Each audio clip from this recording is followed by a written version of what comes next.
From WGVU Public Media, this is Powerful Women Let's Talk.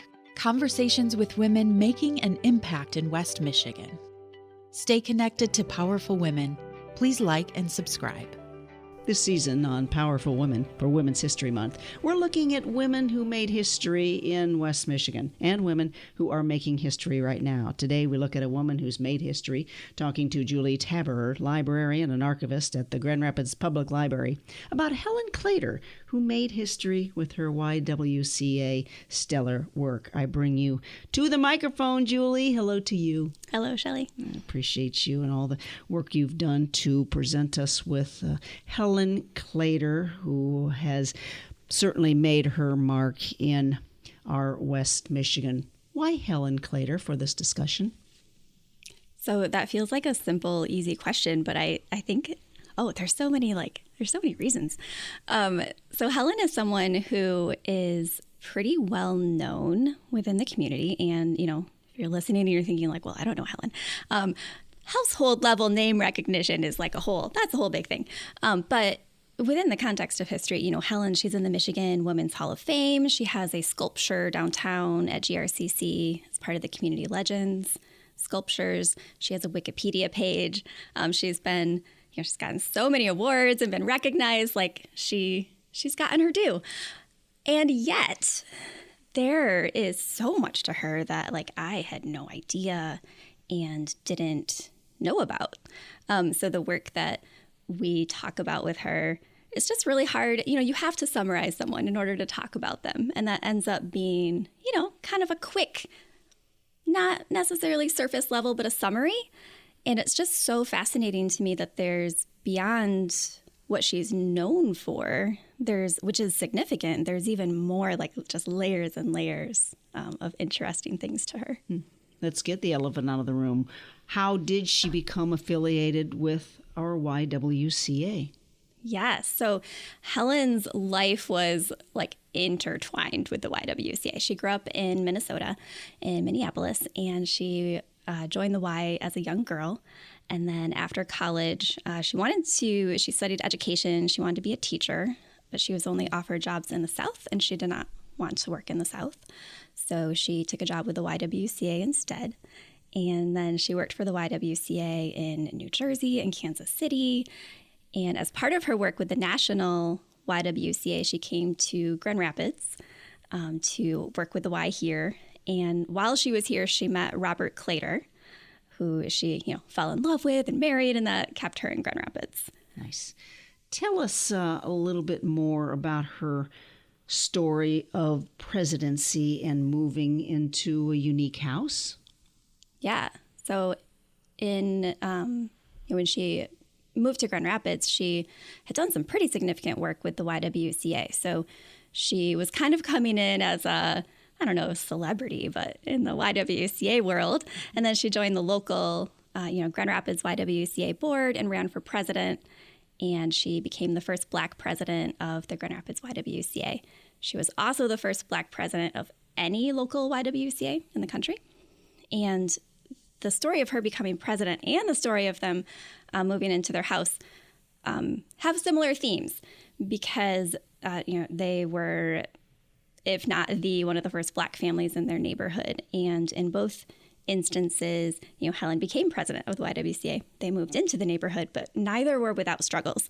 So when she ran for presidency of the Grand Rapids YWCA, there was a lot of support from the woman on the board, from the white woman on the board for her running. But there was one woman who basically ran a campaign against her and tried to get someone else to run. And that ultimately did not succeed. But when she was voted in, a couple of other board members immediately resigned. So it was a little messy, and people were not everyone was ready for a Black president. Yes. Do you have a time frame for this? Do we know? It is so hard to remember all these numbers. I think it was the 1940s.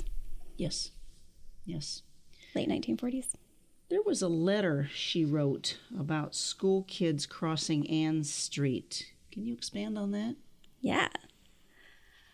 So Helen, just a little bit of context first. She, is notable in the Grand Rapids YWCA, but then she went into leadership roles nationally, and she became president of the YWCA, and she was, on these major committees, meeting at the White House, and she was traveling internationally. Like she's really involved and important. So I went to the Bentley Historical Library in Ann Arbor. Some of her papers are there. Some are at the Grand Rapids Public Library. But I wanted to look at the ones at the Bentley.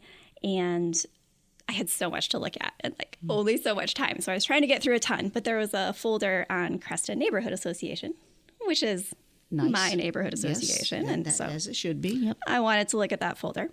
And it was labeled awards or something. And so when I opened it, there was her handwriting, and she wrote just text of all of her different speeches. So I thought this is going to be a draft of an acceptance speech. But it wasn't. It was a draft of a letter that she wrote, maybe to a commissioner, I'm not sure, about advocating for a traffic light to be installed on Ann Street, so that so that traffic would be better, but also, most importantly, so that kids crossing the street to school could be safe.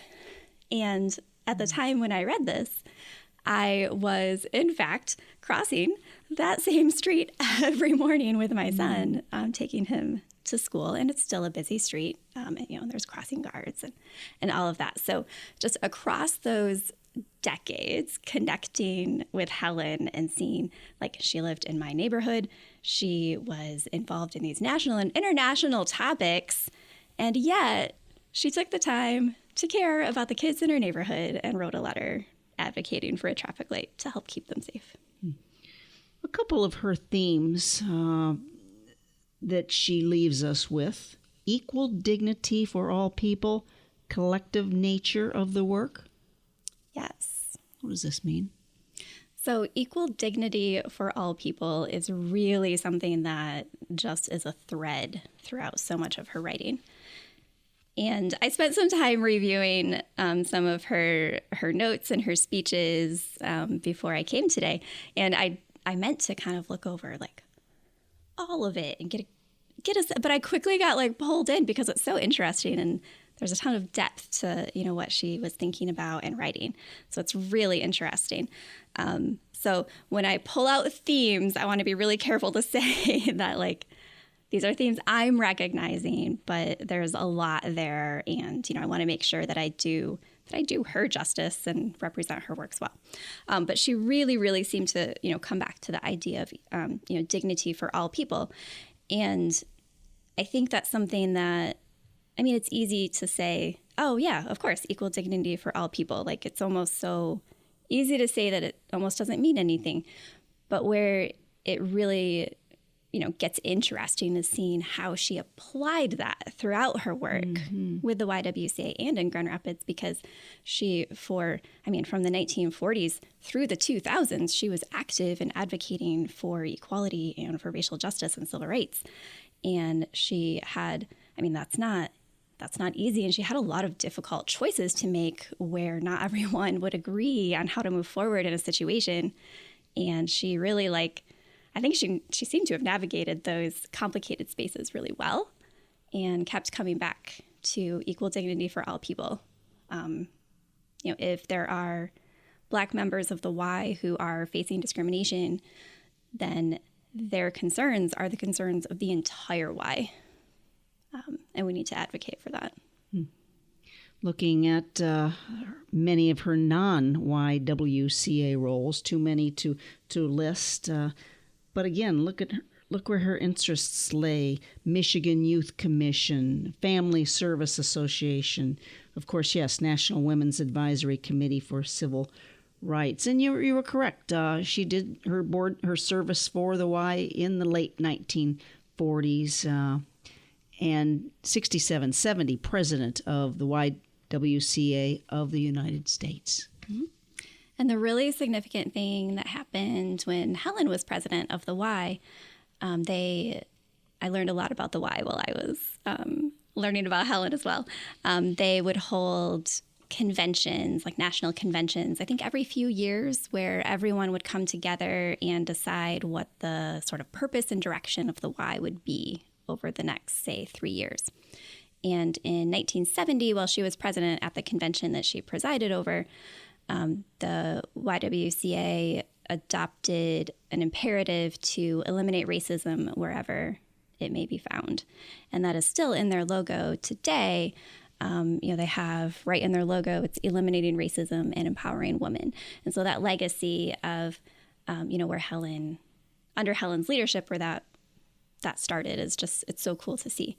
And you mentioned the importance of collaboration earlier, which pulls back to that. Good. And the thing that was also really cool to see is that, Helen was the president. And I think when I went into it, I was just like, oh, cool, she was the president. Like, she gets to claim this. This is her thing.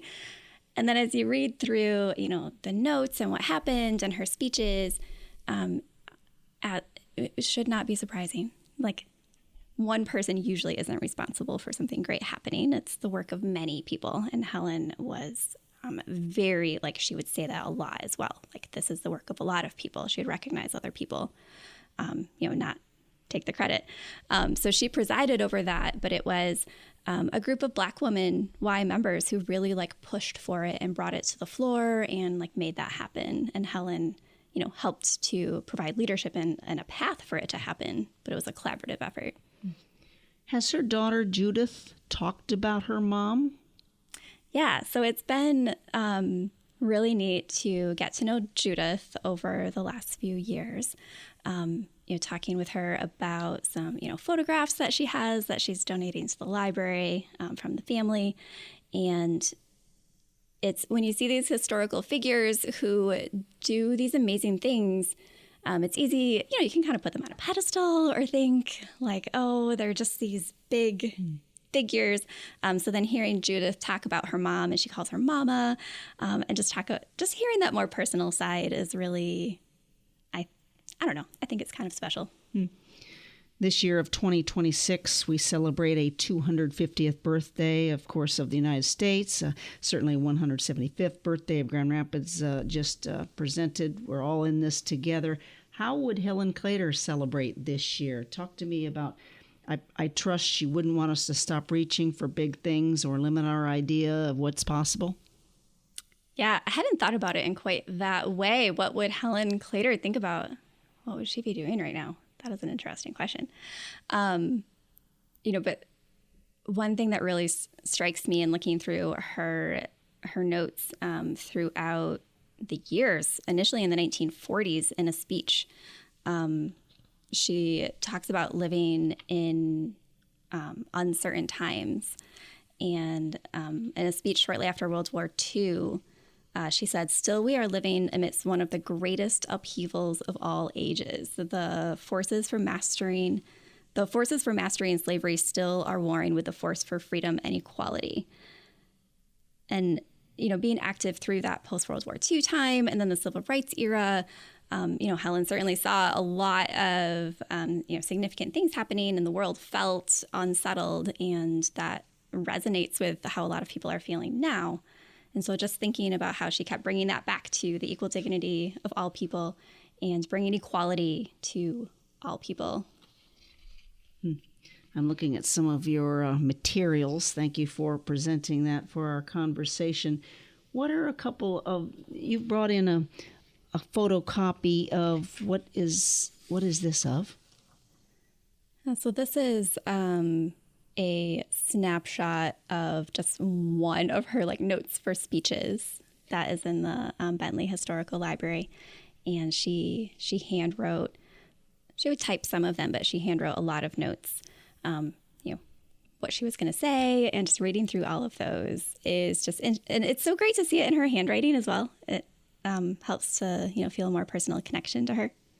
And then throughout her notes too, she just, Helen herself and then the entire family, the Jackson family, her maiden name was Jackson, they were just connected with so many significant figures in United States history.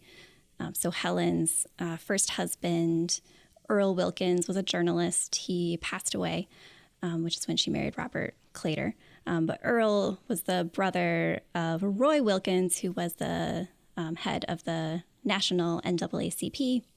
And then Helen's sister, Marvel Cook, was active in the Harlem Renaissance. She worked for W.E. Du Bois, and she knew, Langston Hughes and Dorothy Parker. And, their whole family is just incredible and so interesting.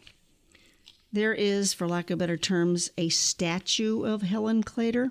Yes, there is. So it is at Grand Rapids Community College, and not sure what the official name is, but they have like a plaza. It's across from the library, so I can look at it out the window from our archives. And it's part of the Community Legends project that Peter Secchia started. So she's one of the statues, and then I believe there are some more coming in the next few years. Why is it important that we keep Helen Claytor's memory alive? Can feel like such a big question sometimes. Why do we? This is what I do, is archiving and preserving history, and I of course think it's important. But then stopping to think sometimes, like, okay, but why? I know that I personally have learned a lot and grown so much in getting to read about the history of Grand Rapids specifically. So you can read about national history and trends, but there's something different about reading about what's happening in your own place, and knowing that that's your community, seeing how the actions that people took impacted the city and the community that we have today. Sometimes that's positive, sometimes it's not. And so Helen, with so many other people, like Helen certainly is someone who had a major impact on Grand Rapids. And I think it's important to look at where we've been and where we're going, and to be able to do it with some nuance as well, which is where having archival records and people's notes and things really come into play. Yes. If you could spend an hour with Helen Claytor, where would you do? Where would you go? What would you do? So I think they had a cottage up just south of the Mackinac Bridge, and seeing photos of it, there's lots of books and it looks really cozy. And I think I just want to spend an hour at their cottage hanging out and maybe have some coffee and just talk. Yes. Where would we find out more about Helen Claytor and perhaps your work? Yeah.